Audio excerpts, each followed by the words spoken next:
Tamil square பார்த்து கொண்டிருக்கும் அனைத்து நெஞ்சங்களுக்கு வணக்கம். இன்றைக்கான வீடு என்னென்னு பார்த்தீங்கன்னா டிஜேஎஸ் நவ காலேஜ் பற்றி பார்க்க போகிறோம். டிஜேஎஸ் நவ காலேஜ் பற்றி ஹாஸ்டலை பற்றி பார்க்க போகிறோம். ஓகேங்களா? ஸோ சப்ஸ்கிரைபர் நிறைய பேர் பார்த்தீங்கன்னா டிஜேஎஸ் நவோட ஹாஸ்டல் பற்றி கேட்டுட்டு இருந்தீங்க எப்படின்னு சொல்லிட்டுன்னு.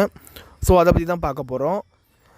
இந்த வீடியோ நம்ம டீட்டெயிலாக என்ன பார்க்க போகிறோம் பார்த்தீங்கன்னா அதோட ஃபுல் ரிவ்யூ, அது எப்படி என்னென்ன இருக்குது, என்ன சொல்கிறது, எவ்வளோ ஃபீஸு, அதுக்கப்புறம் பார்த்தீங்கன்னா எந்த டைமிங்கில் அதான் ஃபுல் டீட்டெயிலாக பார்க்க போகிறோம். ஓகேங்களா? அந்த ஹாஸ்டலில் இப்போது கரண்ட்டாக ஒரு அண்ணா எனக்கு தெரிஞ்சவர் இருக்கார். ஸோ அவர்கிட்ட தான் நான் ஃபுல்லாக கேட்டு நான் ஒரு கொஸ்டினாக கேட்டிருக்கேன். ஸோ அந்த கொஸ்டினுக்கு என்னென்ன ஆன்சர் பண்ணாருன்னு சொல்லிட்டு நான் சொல்கிறேன். ஓகேங்களா? இந்த வீடியோவில் ஸோ நம்ம வீடியோக்குள்ளே போயிடலாம் டேரெக்டாக. நானும் டிஜேஎஸ் ஸ்டூடெண்ட் தான். ஓகேங்களா? நானும் படிச்சுட்ருக்கேன், பிகாம் சிஎஸ் தான் படிச்சுட்ருக்கேன். ஸோ நம்ம வீடியோக்குள்ளே போயிடலாம். இன்னொன்று ஒரு சின்ன ரிக்வஸ்ட் கூட கேட்டிருந்து என்னென்னு பார்த்தீங்கன்னா நிறைய பேர் வீடியோஸ் பார்க்குறீங்க, பட் லைக் பண்ண மாட்டேறீங்க. ஏன்னா லைக் பண்ணால் தான் நிறைய பேருக்கு வீடியோ காட்டும். ஓகே, நிறைய பேருக்கு போகும். அப்போ நிறைய பேர் இன்ஃபர்மேஷன் நிறைய பேர் இதை தெரிஞ்சுப்பாங்க. ஸோ அதனால் ஒரு சின்ன ரிக்வஸ்ட் ஆகிடுது, வீடியோ லைக் பண்ணி பாருங்கள், ப்ளஸ் சப்ஸ்கிரைபும் பண்ணி பாருங்கள். ஓகேங்களா? ஓகே, இப்போ நம்ம வீடியோக்குள்ளே போயிடலாம். ஸோ பார்த்தீங்கன்னா நான் இதை பற்றி கேட்டேன். டிஜேஎஸ் நம்ம காலேஜ் ஹாஸ்டல் பற்றி ஃபீஸ் எவ்வளோன்னு கேட்டேன். அதுக்கு அவர் என்ன சொன்னார்னா, மொத்தம் நம்ம நீங்கள் முதல்ல ஃபீஸ் கட்டிடுறடா, கவுன்சிலிங் செலக்ட் ஆகிட்டு நீ அட்மிஷன் ஃபீஸ் கட்டிடுறல, நீ ஃபீஸ் கட்டின பிறகு பார்த்தோன்னா நீ ஃபீஸ் கட்டின உடனே நீ அந்த டிஜேஎஸ்னு உள்ள ஹாஸ்டல் இருக்குங்க. பாய்ஸ் ஹாஸ்டல் மட்டும் தான் இருக்குது, கேர்ள்ஸ் ஹாஸ்டல் கிடையாது. ஓகேங்களா? இதுக்கு முன்னாடி சொல்லிடுறேன், வெறும் பாய்ஸ் ஹாஸ்டல் மட்டும் தான் இருக்குது. ஸோ நீங்கள் அங்கே போனீங்கன்னா அங்கே வார்டன் இருப்பாங்க. உள்ளே போயிட்டு நீங்கள் உங்கள் பேரண்ட்ஸை கூப்பிட்டு போங்க. ஓகேங்களா? பேரண்ட்ஸ் இந்த மாதிரி நீங்கள் முன்னாடியே போயிடணும். ஓகேங்களா? நீங்கள் லேட்டாக போகக்கூடாது. நீங்கள் முன்னாடியே போனீங்கன்னா தான் உங்களுக்கு ஹாஸ்டல் கிடைக்கும். அதனால் என்ன சொன்னார்னா, ஃபஸ்ட் இயருக்கு ஒரு 70 பேர்லேருந்து ஒரு 80 பேர் வரைக்கும் ஹாஸ்டலில் ஜாயின் பண்ண முடியும்டா, அதுக்கு மேலே பண்ண முடியாது. நீ சீக்கிரமாக போனால் தான் பார்த்தோன்னா உனக்கு ஹாஸ்டலில் உனக்கு சீட்டு கிடைக்கும், இல்லைனா உனக்கு ஹாஸ்டல் கிடைக்காது அப்படின்னு சொன்னார். ஸோ எவ்வளோ சீக்கிரம் நீங்கள் போகிறீங்களோ அவ்வளோ சீக்கிரம் நல்லது. லேட்டாக உங்களுக்கு ஹாஸ்டல் கிடைக்காமே போயிடும். ஓகேங்களா? ஸோ அது ப்ளஸ் நீங்கள் போய் கேட்டுட்டு ப்ளஸ் மெயில் பண்ணணும். உங்களோட மெயிலேருந்து நீங்கள் ஹாஸ்டல் மெயில். ஓகேங்களா? அந்த மெயில் ஐடிக்கு வந்துட்டீங்கன்னா மெயில் பண்ண, இந்த மாதிரி எனக்கு ஹாஸ்டல் தேவைப்படுது அப்படின்னு சொல்லிட்டு நீங்கள் மெயில் பண்ணணும். மெயில் பண்ணிங்கன்னா அவங்க ரெஸ்பான்ஸ் பண்ணுவாங்க அப்படின்னு நான் சொன்னார். ஓகேங்களா? ஆனால் அவரும் அந்த மாதிரி தான் பண்ணாங்களாம். அடுத்தது பார்த்தீங்கன்னா ஃபீஸ் பற்றி கேட்டேன். முதல்ல என்ன சொன்னார்னா, இது 4 டைப் இருக்குடா அப்படின்னு சொன்னார். அது எப்படி பார்த்தீங்கன்னா ஒரு ரூமை 4 பேராக ஷேர் பண்ணிக்கணும். ஓகேங்களா? அப்படி இருக்குது. அது ஒரு வருஷத்துக்கு 1,13,000 ஃபீஸு. அதுக்கப்புறம் ரெண்டாவது பார்த்திங்கன்னா ஒரு ரூமை 2 பேராக ஷேர் பண்ணுது. அது 1,20,000 ஃபீஸு. இது நான் சொல்லுவது இயர்லி ஃபீஸ், வருஷத்துக்கு. ஓகேங்களா? அடுத்தது என்ன சொன்னார் பார்த்தீங்கன்னா மூணாவது ஒரு ரூம் ஒருத்தங்க ஷேர் பண்ணுது. ஓகேங்களா? அதுக்கு பார்த்திங்கன்னா 1,30,000 ஃபீஸு, 130. ஓகேங்களா?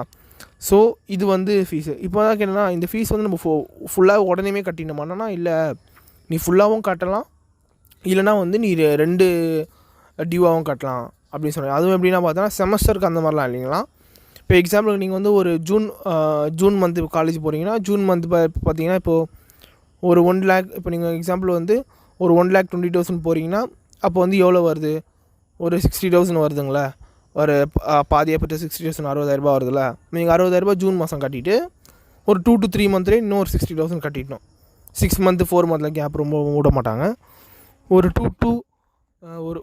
2 to 3 month பார்த்தீங்கன்னா உங்களுக்கு இது கேப் அவ்வளோதான். நீங்கள் அதுக்குள்ளே கட்டி ஆகணும்.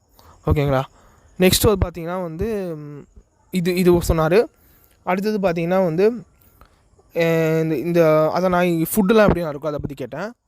ஸோ ஃபுட்டு பற்றி சொன்னேன்னா, ஃபுட்டு நான் நார்மலாக நல்லா தான் இருக்கும், குறை சொல்கிற மாதிரி இருக்காது, ஓகேவாக தான் இருக்கும் அப்படின்னு சொன்னார். நல்லா தான் இருக்கும்னு சொன்னார். ஃபுட்டு தனியாக சமைப்பாங்க ஆளுங்க. ஓகேங்களா? அப்படி சொன்னாங்க. அடுத்தது சரி இதுவை பற்றி கேட்டேன்.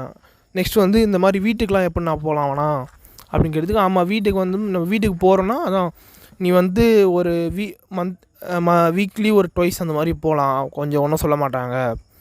நீ சும்மாவே வீட்டுக்கு போகக்கூடாது, வீக்லி 4 தடவை 5 தடவை ஒரு வீக்லி ட்வைஸ், அதுவும் எமர்ஜென்சிஸ்னால் தான் ஒத்துப்பாங்க. நீ வீட்டுக்கு போகும்போது பார்த்தீங்கன்னா நீ லெட்டர் எழுதி கொடுத்துட்டு நீ போகணும் அப்படின்னு சொன்னார். லெட்டர் எழுதி கொடுத்துட்டு நீ போகணும் அப்படின்னு சொன்னார். அடுத்தது எப்படின்னா நம்ம டைமிங்லாம் எப்படின்னா, அதாவது இந்த என்ன சொல்கிறது, இந்த வெளியில் போகிறது இந்த டைமிங் ரெஸ்ட்ரிக்ஷன்லாம் இருக்கானா, ஆமாம் நைட்டு 9:30 நீ உள்ளே இருக்கணும், அவ்வளோதான். அப்படின்னு சொன்னார். நைட் 9:30 நீ உள்ளே இருக்கணும், அதுக்கு மேலே லேட் ஆனால் வந்து ரீசன்ஸ் கேட்பாங்க, ஏன் என்ன எதுவும் கேட்பாங்க.